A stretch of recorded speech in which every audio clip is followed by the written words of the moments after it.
And we look over in chapter 11, and it says in verse 1 through 5,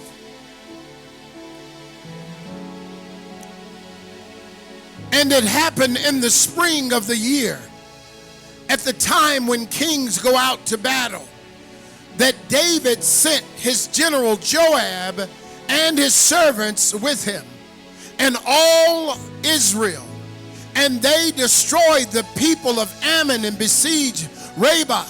But David remained at Jerusalem.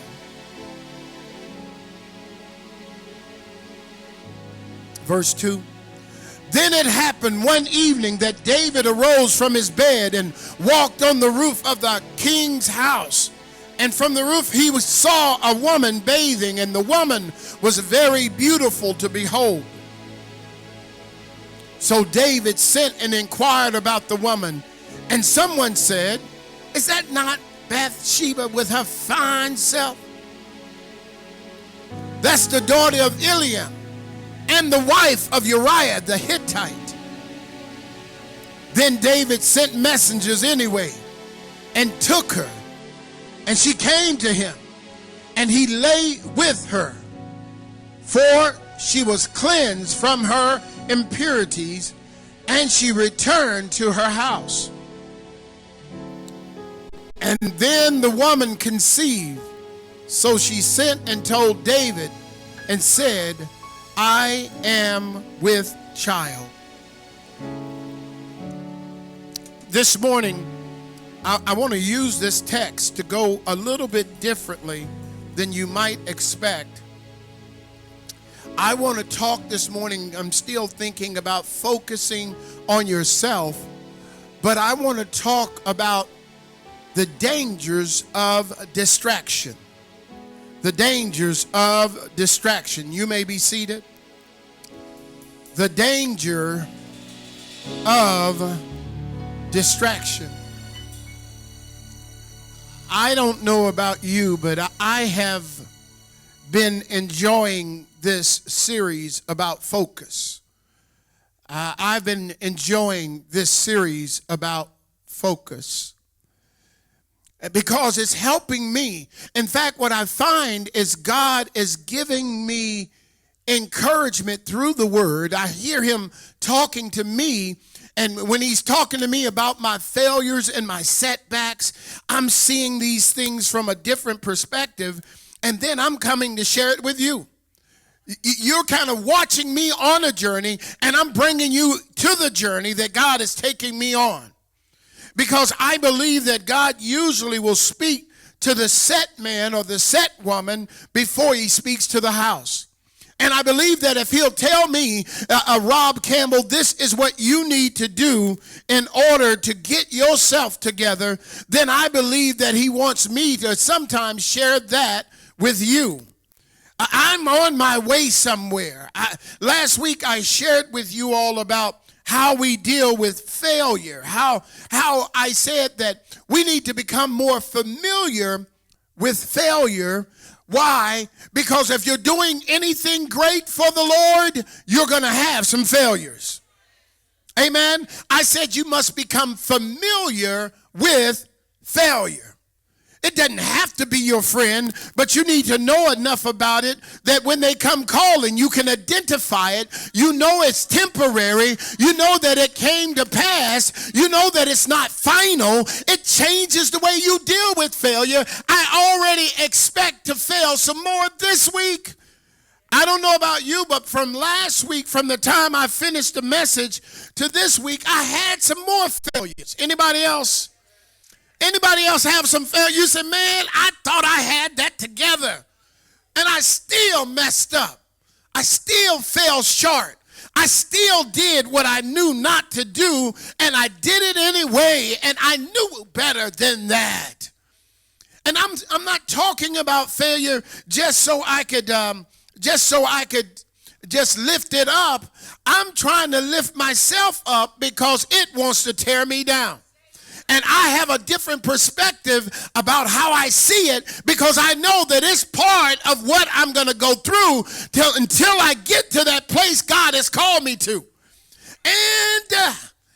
And God is causing me to dream big dreams because he's a big God, and I recognize that I'm going to have multiple big failures because what I'm going after is big. And I'm not afraid of the failure because I understand, and I need, something is up with my computer. Give me the message written. If you'll give me a copy of it. I'm not sure what's going on, but that's all right. I got enough word in me until we get it. I've been talking to us about how we deal with this thing, how we deal with it. Thank you, Mike. How we deal with it, because we're all on a journey, and I'm not afraid of failure. It used to stop some of us from even trying.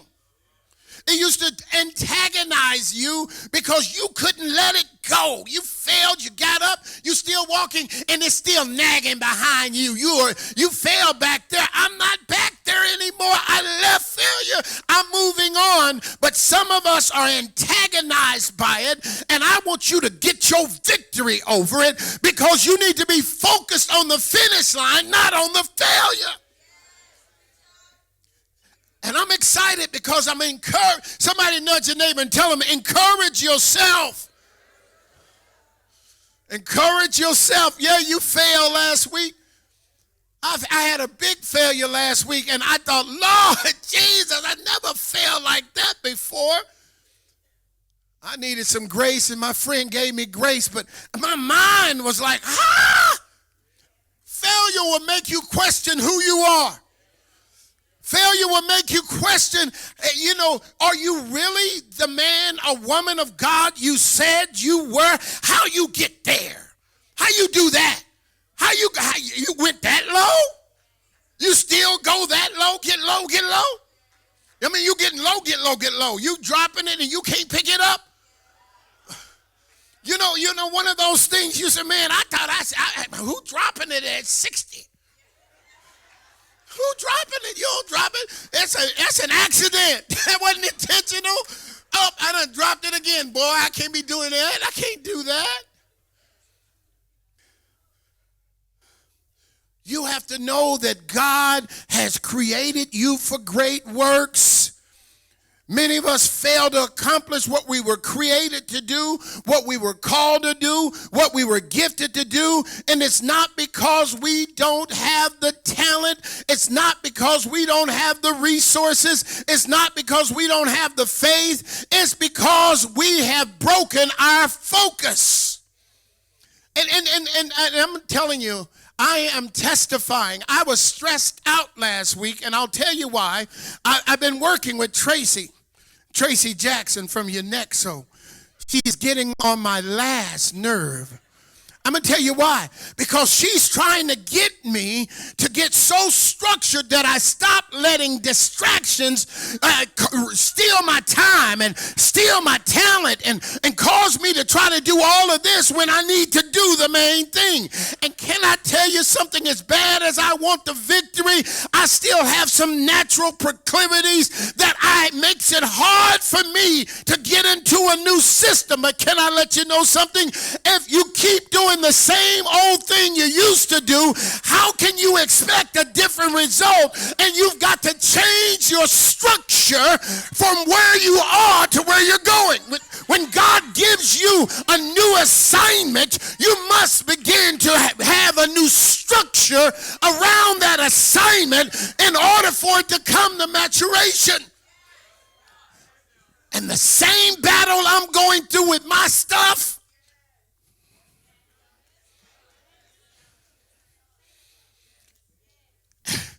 what she's asking me to do goes against my very nature. And I'm stressed out. I got about 1,500 things on my list.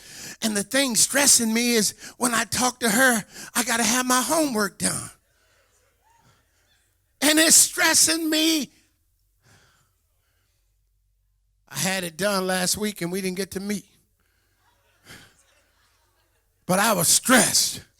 I put all kinds of things aside because I recognize that this begins to redefine my focus and redefine my efforts, and it causes me to change my old proclivities, my old habits, my old paradigm, and see something that I've never done, don't even like, but I understand at this next level God is calling me to. I've got to learn some new skills, and even though I failed a couple of times and I really wanted her to say, I'm not going to work with you anymore, but she didn't do it.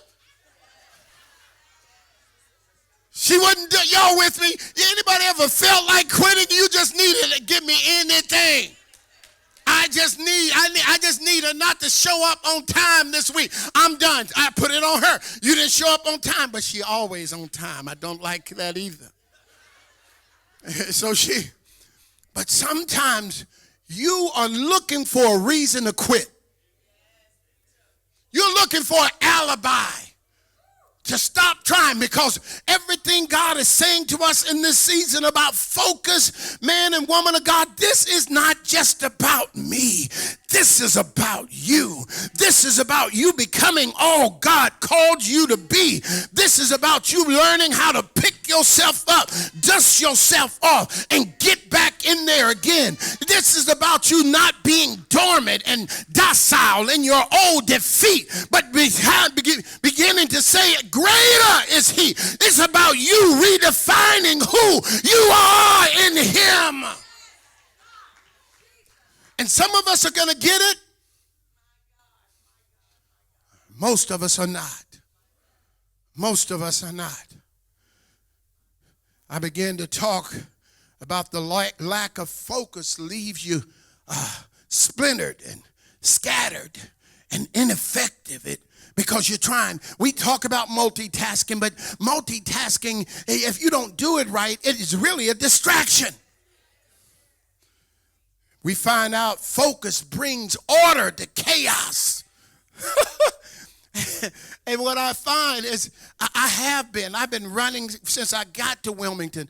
I used to be all over the place. They'd be like, Pastor Campbell can't be over there. I just saw him over there. And then he can't be over there. He's on that board. He's on this board. He's on that board. He's doing it all.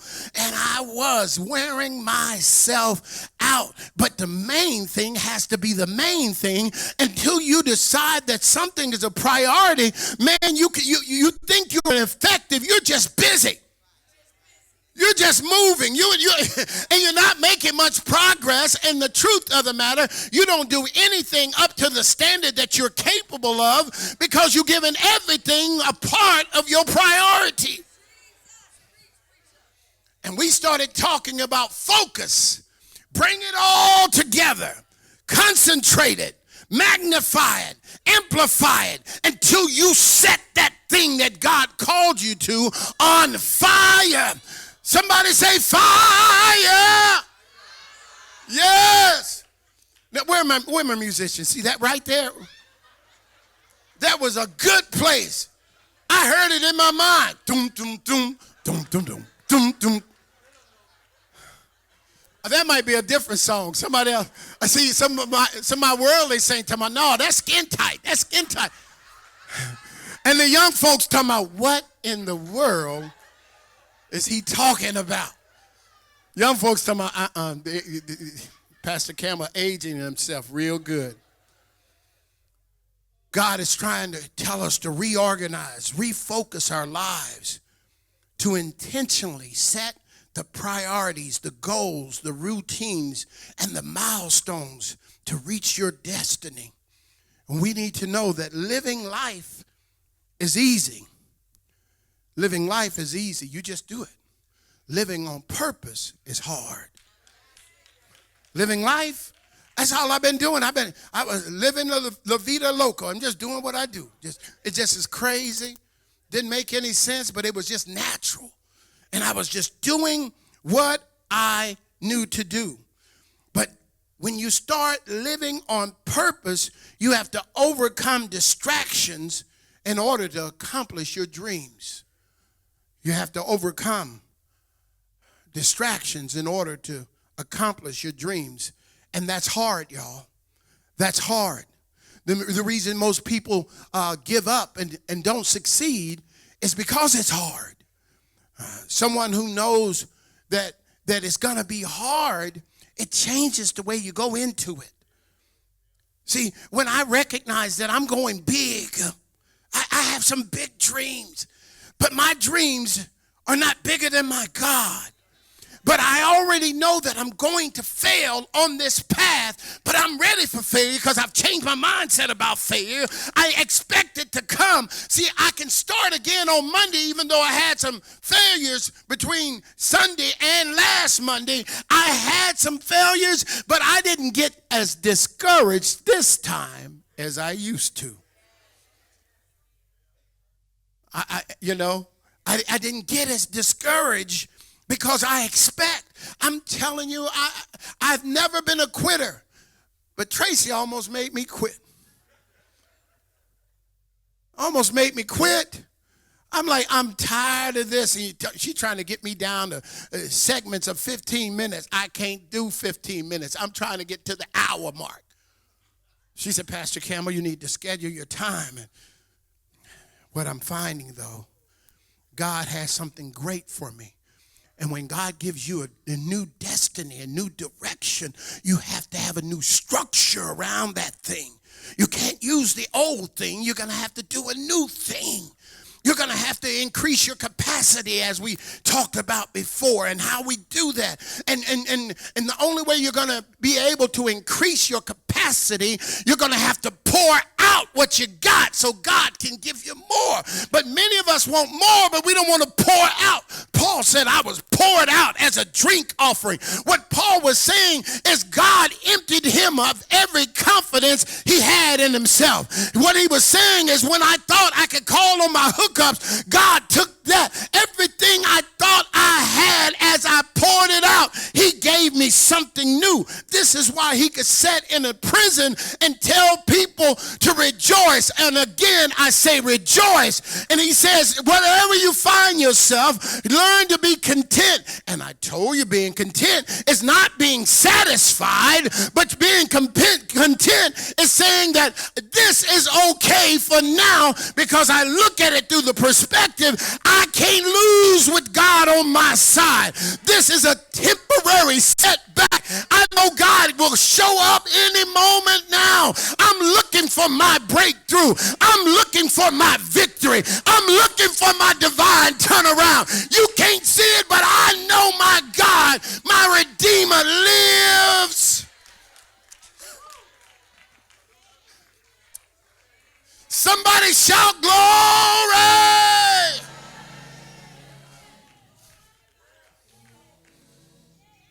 Yes. You have to know it's going to be hard. It's going to be hard to reach your destiny. It's going to be hard to reach your dream. It's going to be hard to get your healing. Don't you give up because it has not come yet. Nudge your neighbor and tell him, my dream is going to be hard. Yeah, it's going to be hard to reach my destiny. It's going to be hard for you to be recognized at the next level. Now, if that scares you out of it, then you don't want it bad enough. You don't want it bad enough. You don't want it bad enough. We find out that God is trying to help us to understand the dangers of distractions. See, one of the first things we find out that, I hear my grandson back there helping me preach. He got good, strong lungs, and he knows the word already. I believe that he's at my house and at his daddy and mom's house hearing the word, and he's just getting ready. Go on, son. Go on, call it out. Now, if that was your kid, I would ask you to take them out of here, because but not my kid. I'll leave him right there. He all right.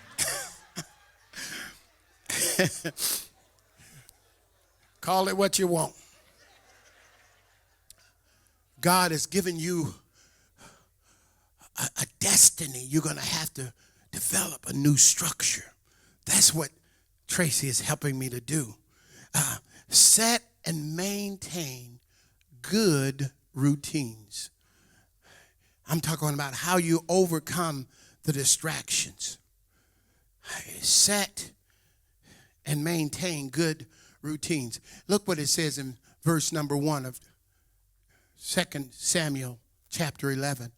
It says, here is the time that David should be going to war, because this is the season that kings go to war. All the kings knew that they didn't fight usually in the winter because it was just too hard to get supplies and this and that. And so they would make their thrust when the weather cleared up and things, the mountains were passable. And he knew that if he didn't go to war, the other kings would come to war. And it was the time when they went to war.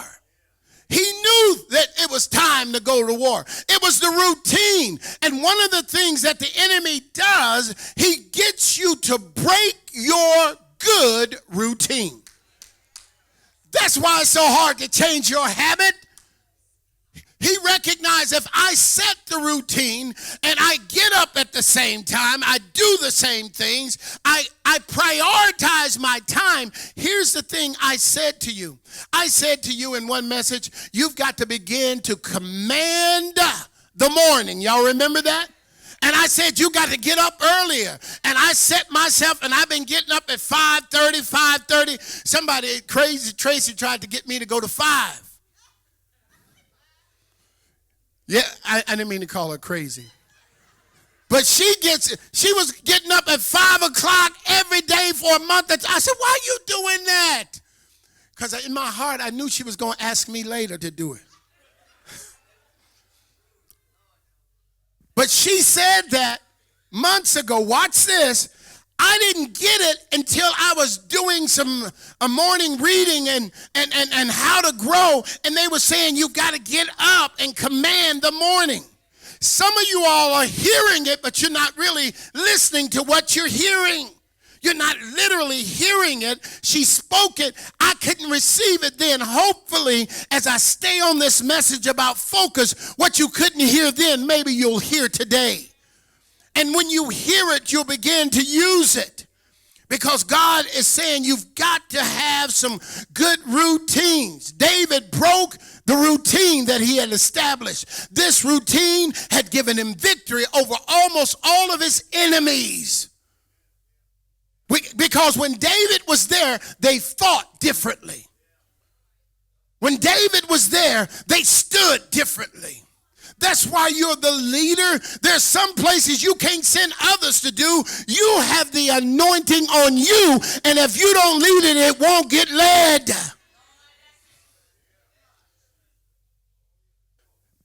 I said that you have to command the morning. You have to establish good routines. But here's the other thing I've learned. You cannot just get up early if you haven't dictated what you're going to do in your day. Your day will dictate to you what you do. Tracy, you need to give me some of your cards because I'm preaching to them what you be telling me. Here's the deal, y'all. When you get up without a plan, then you go back to what is natural. When you get up without a plan, you go back to what is natural. Don't say amen or nothing right in here.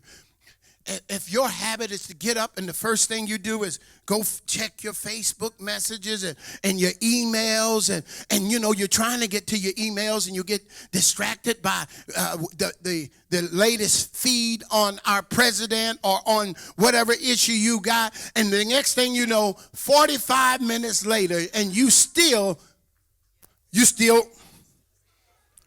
and it's stealing your time, and you don't even have a standard whereby you could say that you're out of order because you are letting your day dictate to you. And when you allow your day to dictate to you, it will steal your time. You'll do whatever is natural. David was supposed to be on the battlefield. God has called him to greatness. And whenever he does that, we have to readjust your life to where God is calling you. See, David is a king now, but he has gotten comfortable and he broke his routine and he did not stay focused about where God was calling him to, and he slipped back into the old way. Because, here's the thing. David already had multiple wives, and David allowed himself to sleep. The Bible says he gets up in the evening time. David must have been partying all night. I don't know. I wasn't there. I'm just saying David could throw a good party now. David could dance. David could play. David could sing. I could see him talking about karaoke. He's out there doing karaoke all night. Boom, turn off the lights. Here's the thing. David got distracted by what appealed to him. David gets distracted by what appeals to him. And we recognize that men, we are, whatever we see, we're off and running. If we go by the nature, David gets up, it's nighttime, and the freaks come out at night. I'm not talking about those. I'm talking about the ones in you.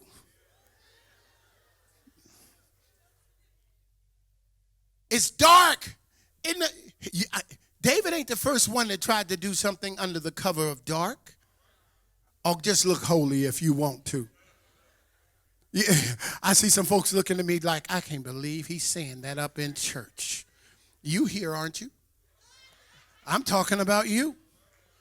Come on, you ain't always been holy. You ain't all, You just got holy as soon as you turned 65. Now you done forgot everything you ever did. I can't believe he said that. Hey, time about. No, think back. Think back.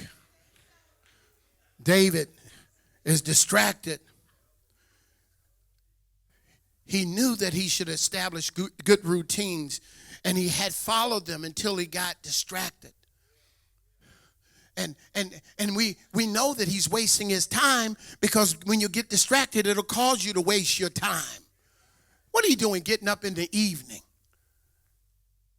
I've heard preachers not look at the details and talk about David. He got up and he probably sleeping in a little bit. No, he slept in a lot.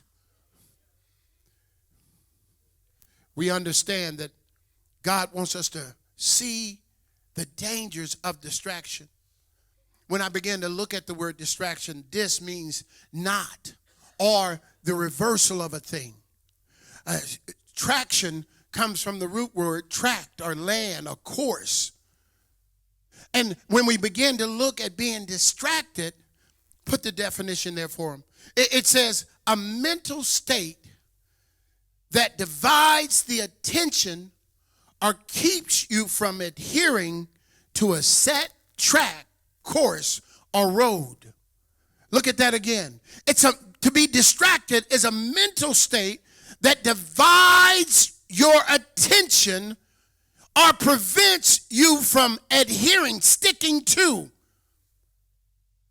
a course, a track, a path, a journey.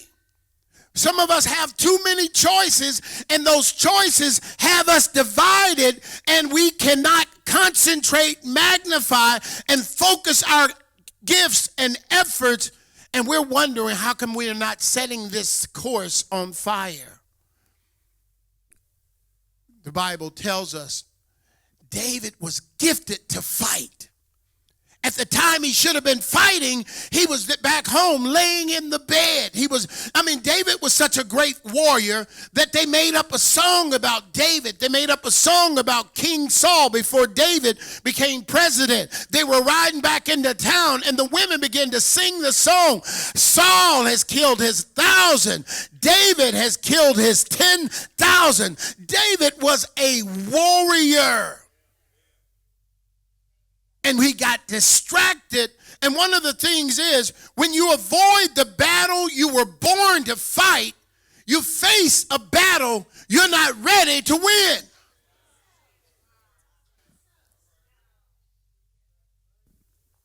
When God has gifted you and you have a gift and you avoid the battle that you are gifted to fight, you end up fighting a battle you're not ready to win. David didn't go and fight the enemy. He ended up staying and fighting his flesh, and he always had a problem with his flesh. But he wasn't ready to win that battle of the flesh. And what we find out is because he wasn't ready to win that battle of the flesh, this brought destruction to his dream. And look what it does. Bathsheba has the baby. The baby dies, and the Bible says there would always be a sword on the house of David. There will always be unrest. David then loses 2 sons to murder. One of them kicks him out of his own palace. It was a generational curse because he got distracted, and what got on him. Some of us are the results of our parents getting distracted. David was not ready to fight the battle of pregnancy. He wasn't ready to fight the battle of deception because he gave in to it. Now the very worst things begin to come up in his life. And here's the thing. Bathsheba is not without some blame as well, because nowhere do you see that she protested. David sent for her. He saw something he wanted, and men are distracted by what they see, and women are distracted by what they hear. That's why we used to say he blew her mind because he said something that she heard. That's why you can see beautiful women married to ugly men, because that brother can rap. He ain't good on the eyes, but let me tell you, he know how to say some things. I believe David said to Bathsheba, Bathsheba, I don't want you to ever have to work another day in your life. If you feel that this is you, then this is what I want you to do. Take my hand. Come on, baby, to love land. Let me show you how sweet it can be. I believe he said some things. I believe he said some things. Now look who Bathsheba is. She's married. Her husband is a Hittite. He's not a Jew. He's a mercenary. He's been paid to fight. She can only see the palace in a distance, but David said, come on closer, baby. I believe that, and here's the thing. You have to know, men and women, many times when we meet people, we fall in love with their personality, but we marry their character. So when they show you who they are, you better believe it. Because all of us send our representative for the first year or two anyway. You married to the representative. He back in there talking about, I'm going to see how I can work this today. Lying to you in your face. Crying crocodile tears. No, he lied. He could lie. He's a good liar. You think, and you want to make excuses, but when you saw his personality, that's what got you in the relationship, but you getting ready to marry that joker's character. And can I tell you, personality will change easy because we can put it on and we can take it off, but character doesn't change easy.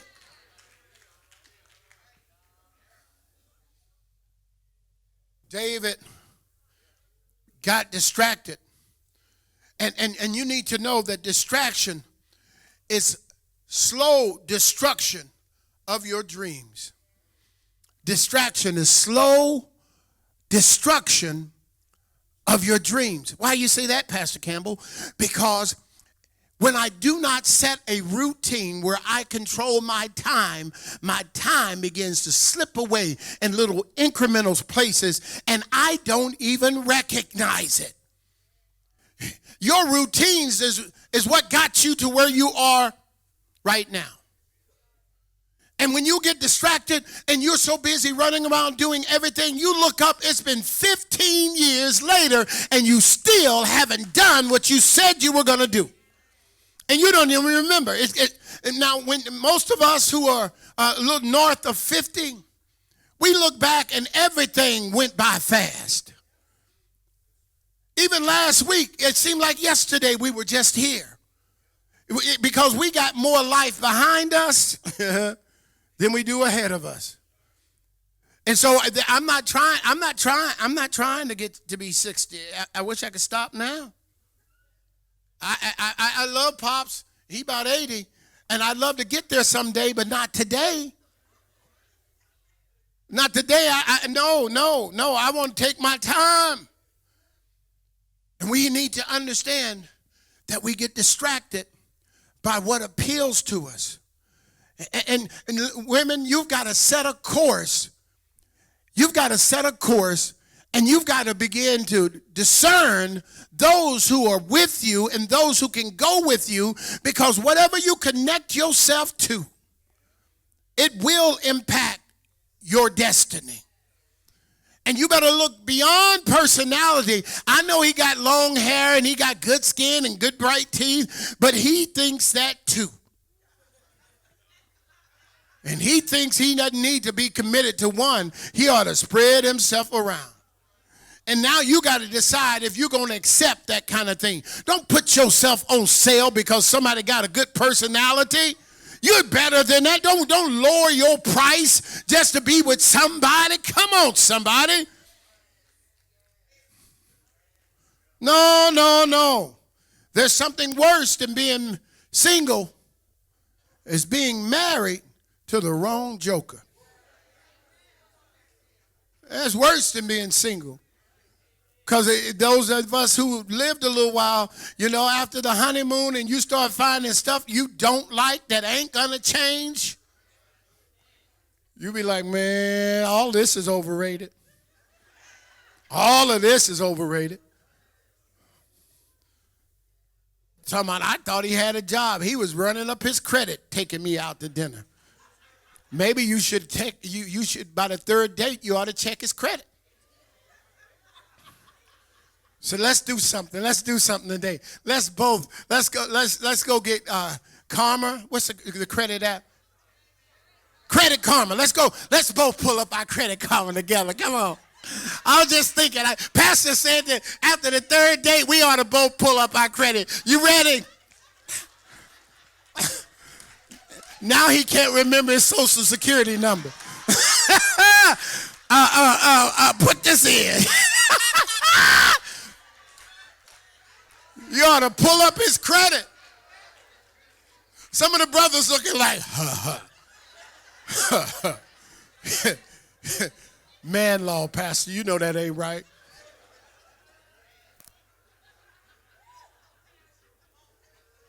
The Bible tells us we need to be able to understand that distraction comes to offer you something. And it usually asks you to give up something. Give up the ultimate for the immediate. Give up the ultimate. You say, man, I want this, but right now I'll take this. No, don't do it. Don't do it. And I need you to do this. I need you to think that whatever you do in the dark, you're going to get caught. Okay? The next time the enemy tries to distract you and get you to do something and forfeit 25 years for 25 minutes, you nudge your neighbor and tell him, you're going to get caught. Nudge him back and tell him, you're going to get caught. That's the way you need to see it.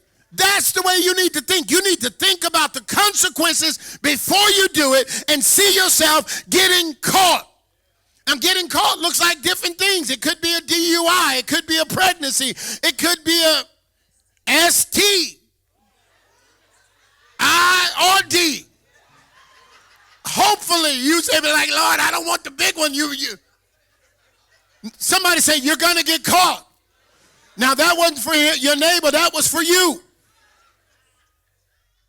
That'll keep you. Anybody know what I'm thinking? The very worst. She going to get pregnant. She going to have triplets. And she ain't got no insurance. I ain't got no insurance.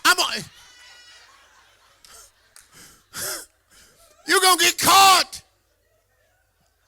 I'm going to do this just one time. And the doctor told you couldn't get pregnant, but you got pregnant that time.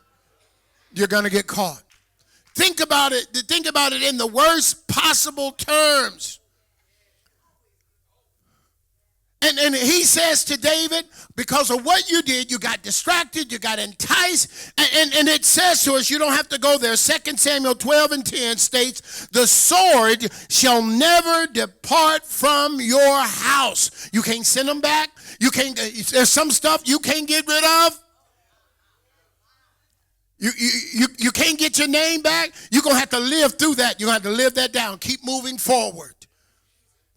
You have to think that it's not going to turn out well. You have to think that this is not going to happen well. The Bible says that it was in the evening that he went out.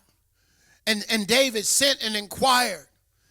And then and David sent a word. And then the Bible says he took her. David, being the king, could have gone to the the parents, and say, listen, I want her. I want to annul the marriage. I want her for myself. That kind of thing happened. You buy off the high priest, and the high priest annuls the marriage. Don't y'all remember John the Baptist? He got killed because the king had a party and had the girl come and dance, and he was already married to his brother's wife and all of that mess. David just took what he wanted. And one of the things happens, even though you're gifted and talented, you can be gifted and talented so long that you think it's all about you. But God has called you with a purpose. He gave you those gifts and those talents, not for your glory, but for his. And what we find is David begins to forget about who God is and the gifts and the talents God has given him.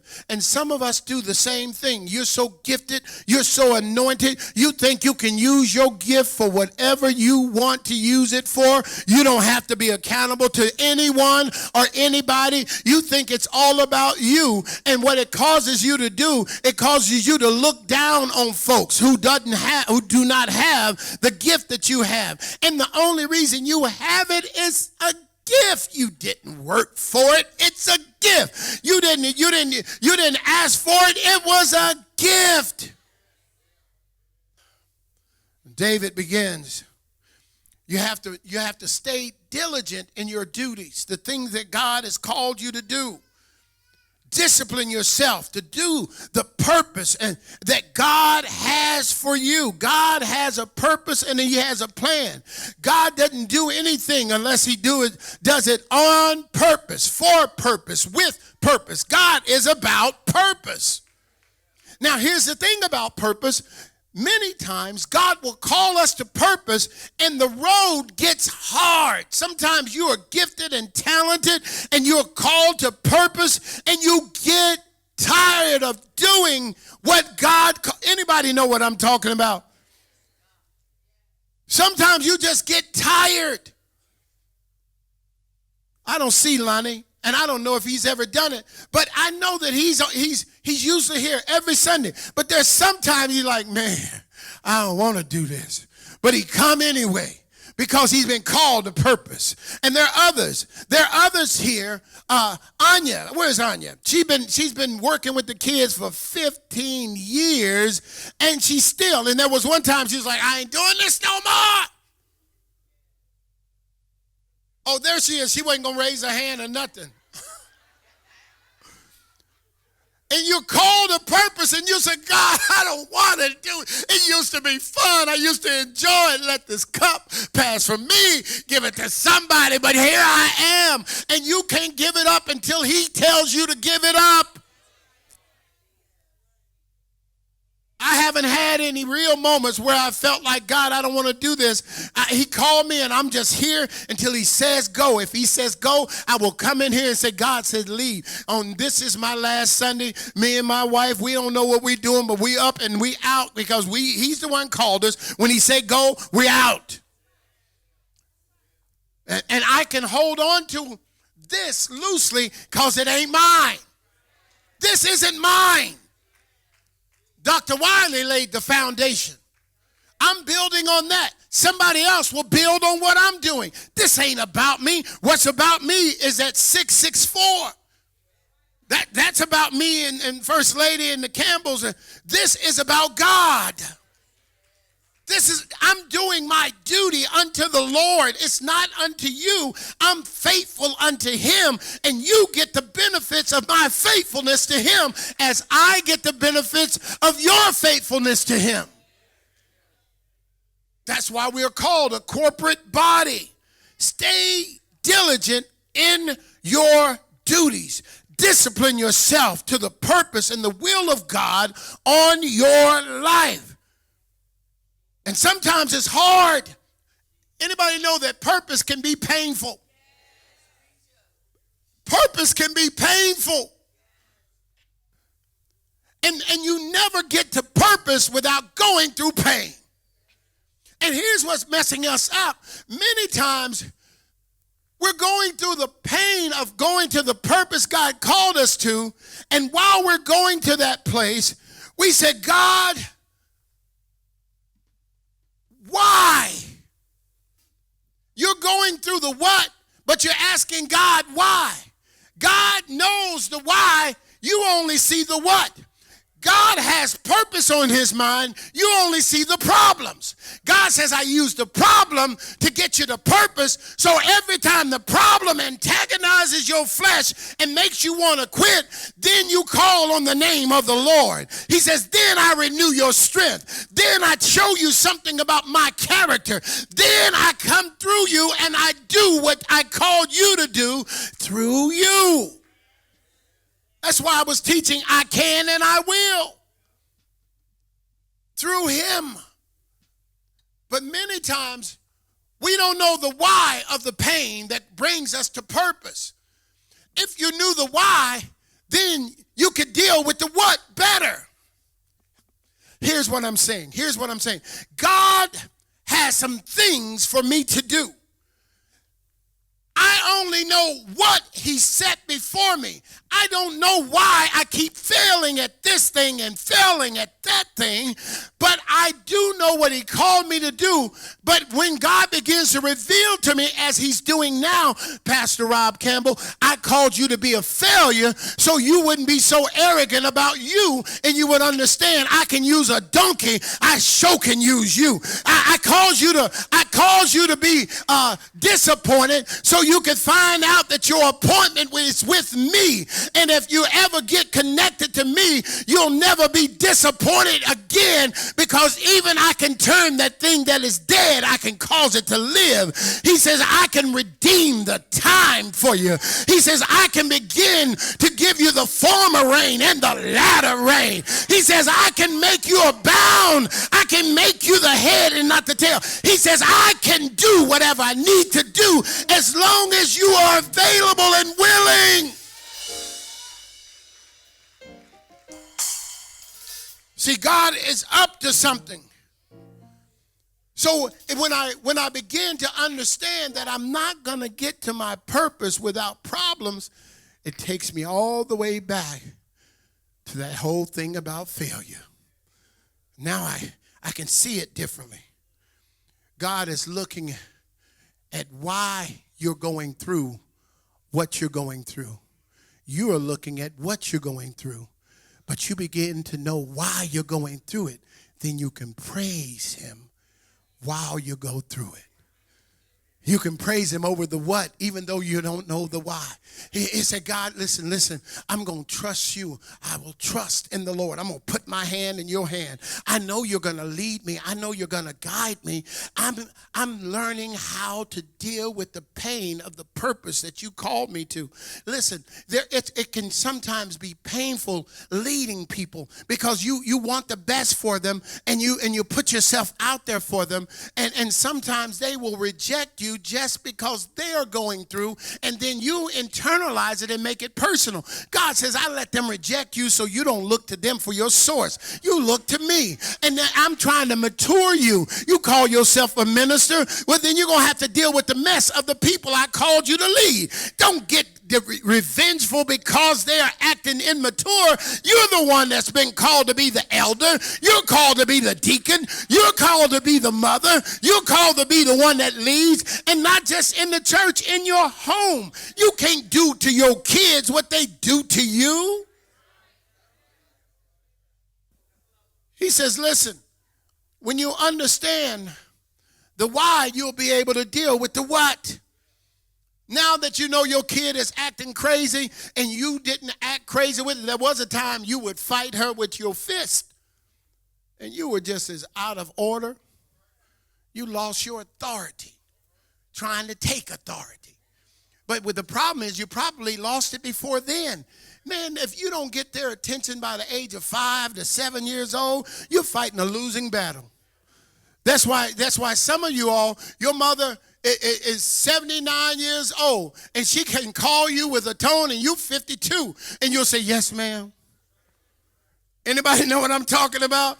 You know, you 60 years old, and she 82, and you say, yes, ma'am. Ain't nothing in you would go against that woman.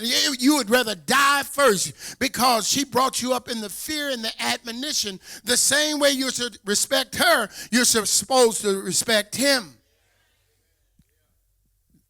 You have to stay diligent in your duties. God says, you don't know the why, but he made you a promise. Romans 8:28, all things work together for the good of those who love the Lord and are according to his. God says, I know the why. You're going through the what. He says, I'm trying to show you something. I'm trying to show you. Don't get distracted. Don't let these situations cause you to be so set back that you go do something desperate. Desperate people always do dumb things. If you get desperate, and when you get desperate, make sure you talk to a friend that will tell you like it is, that will tell you about yourself, that will say, man, that is dumb. Bruh, that's dumb. That was the dumbest thing I've heard you say. No, I'm not going to water it down. I'm your friend. That's just dumb. You're going to leave your wife because she what? And she did who? And what? How long y'all been together? 17 years. Seem like maybe you ought to stop asking her to do what you know she can't do and accept her where she is. Maybe you should lower the bar just a bit. Don't you think she's doing that for you? Come on now, just look holy. You don't think there's a couple things, one or two things that she wish you were up on? That you were doing differently? The way you talk? You're a hard worker, but you don't make much money. And she said, that's all right. I love you anyway. Baby, what are you doing? Couponing? It's easier to get a coupon than it is to get a new you. I'm a coupon. I just adjust.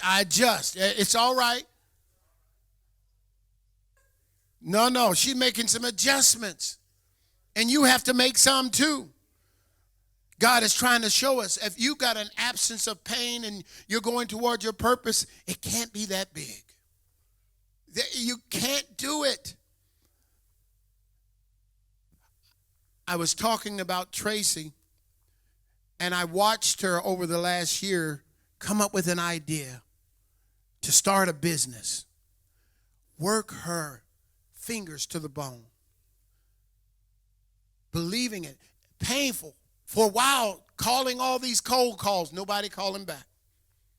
Anybody know what I'm talking about? And you fighting the battle between what you saw and what you feeling. Where God is saying, I'm going to take you, and what you're going through right now. And then people will call you and say, I got you, and they don't have you. And if you're not careful, they can cause you to give up on God. But I told you last week that your confidence has to be in him. If you lose confidence in him, then you lose confidence in yourself. But when I say I can do all things through him, if I lose my confidence in him, I can no longer say I can do all things through him, because I don't think he can do it. But if I think he can do it, man, this is a momentary delay. My breakthrough is coming. I'm able to deal with the pain on the way to my purpose. I am not going to get distracted by these delays. I'm not going to get distracted by a setback. I'm not going to get distracted by a doctor's report. I'm not going to get distracted because I got to go through something else. I don't know the why. I just know what I'm going through right now is not bigger than my God.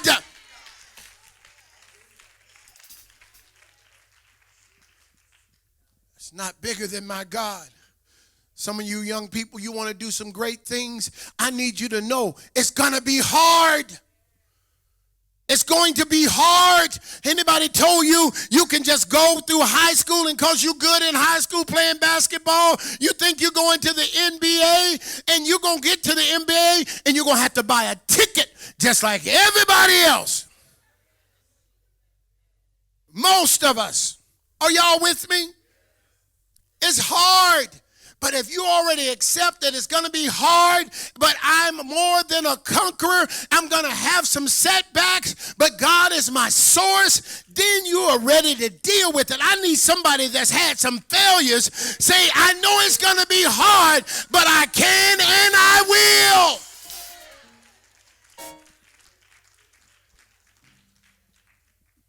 James, it's going to be hard. Mike, it's going to be hard.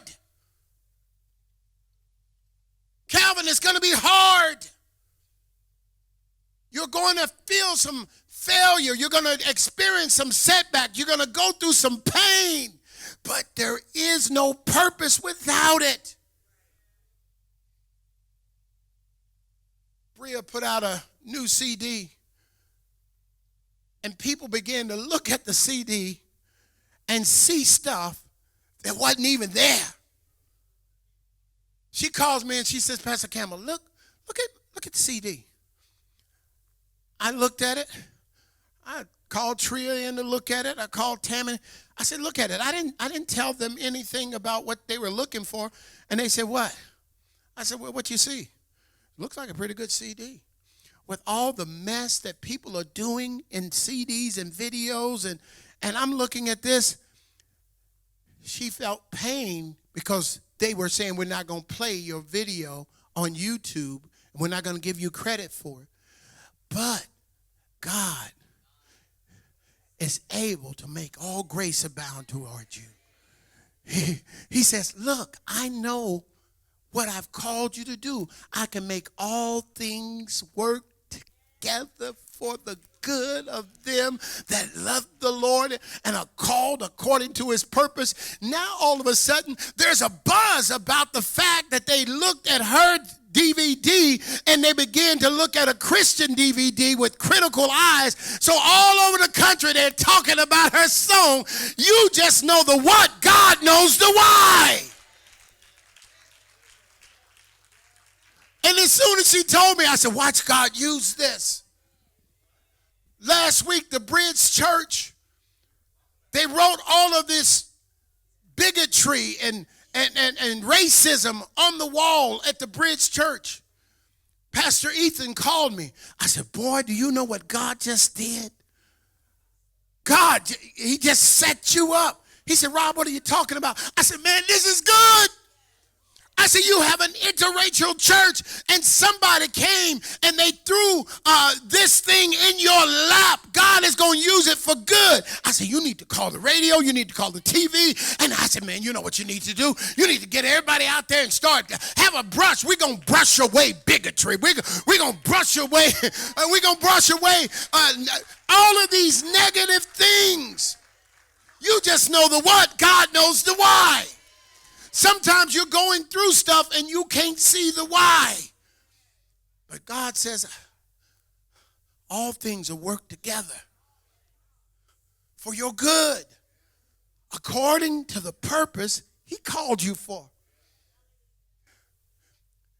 Tracy building that business, and it didn't make sense for her to volunteer to go and work with the chamber and put together, thank you, start playing. It'll make me wrap up.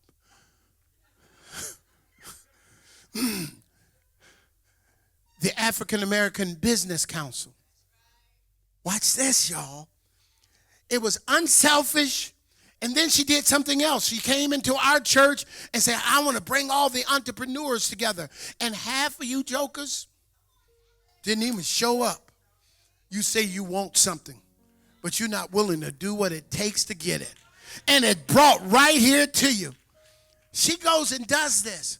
And then after a while, they invite her to come and be a member of the Chamber of Commerce.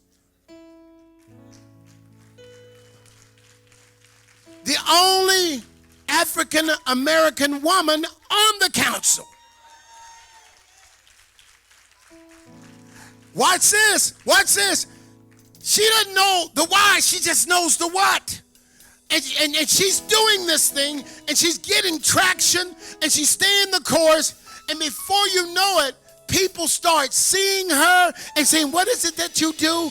And she starts sharing it, and God uses it as a vehicle to build a foundation for the why.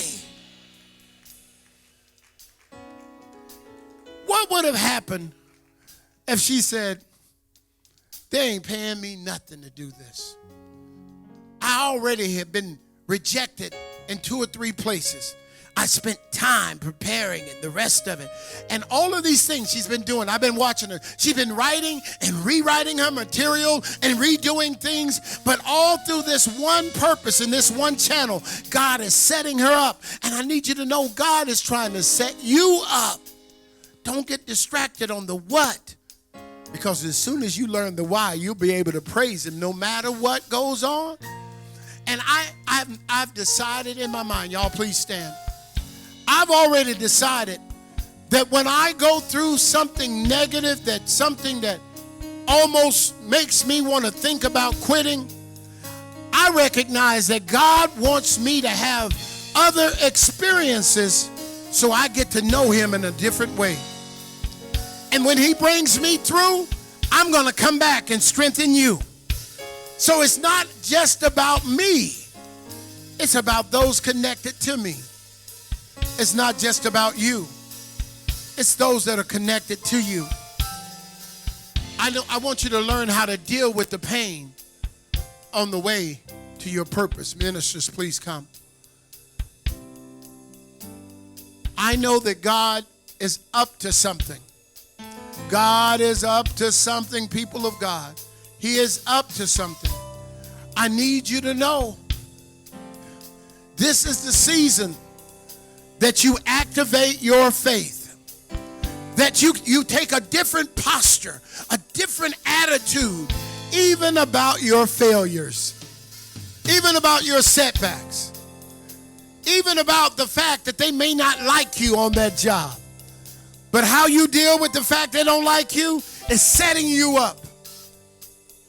I watched one of my sons go through something at his job. And I kept telling him, and I continue to tell him, God gonna use this for your good. You're gonna learn how to stay the course when it seems like nobody is with you. Guess what? God says, I am, and you're gonna learn how to call on him. Don't get distracted. Seize the morning. If you don't have a plan for what you're going to do tomorrow, tomorrow will dictate to you your plan, your natural things. I challenge you. Don't just command the morning. Take charge of your day. Take charge of your day, because the enemy is stealing moments from you. No, you will not be successful in one day, but what you do with the day will determine your success. And the thing is, you get into the routine and you do it over and over and over. It will not be easy. It's going to be hard. It's going to be hard. It's going to be hard. It will be difficult. It is going to be difficult. Reaching your destiny, it's going to be difficult. Now that you know that, change your attitude about the what, because you know the why.